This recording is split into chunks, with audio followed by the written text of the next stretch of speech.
Intensive revision ఏదైతే exercise ఉందో అది ఆంధ్ర రాష్ట్రంలో కూడా మేము చేస్తాము అని చెప్పి కూడా సానుకూలంగా చెప్పినారు. కానీ at the end of the day అన్ఫార్చునేట్గా ఏం చేయగలుగుతాం? ఏదైనా కానీ ఈ రాహుల్ గాంధీ అనే వ్యక్తి ఏదైతే చెప్తా ఉన్నారో, ఎందుకు ఈ రాహుల్ గాంధీ అనే వ్యక్తి ఆంధ్ర గురించి ఎందుకు మాట్లాడడం లేదు చెప్పు? చంద్రబాబు నాయుడుతో హాట్లైన్లో టచ్లో ఉన్నాడు కాబట్టి మాట్లాడడం.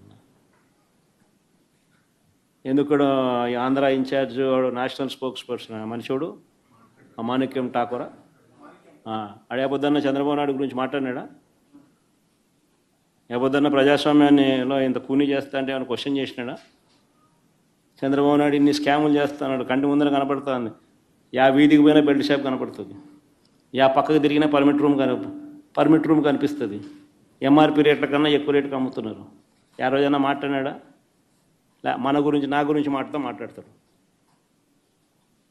ఎందుకు చంద్రబాబు నాయుడు గురించి ఎందుకు మాట్లాడు? కారణం హాట్లైన్. చంద్రబాబు రేవంత్ కాంగ్రెస్ హైకమాండ్, అంతే కదా. ఎందుకంటే చంద్రబాబు నాయుడు గురించి ఎందుకు మాట్లాడు చెప్పు? రాహుల్ గాంధీ ఆంధ్ర గురించి ఎందుకు మాట్లాడు చెప్పు? ఆంధ్రాలో అంతకన్నా పెద్ద జరిగింది కదా, ఇక మాట్లాడుతున్నారు స్కాములు, ఇది ఎలక్షన్, ఓటింగ్ గీటింగు, ఓటు చోరీ, ఇంకోటి అంటున్నారు కదా. మన ఆంధ్రాలో జరిగింది కదా, మన ఎందుకు మాట్లాడు? 12.5% మాట్లాడు. ఎందుకంటే హాట్లైన్ చంద్రబాబు నాయుడు, రాహుల్ గాంధీ, రేవంత్ రెడ్డి.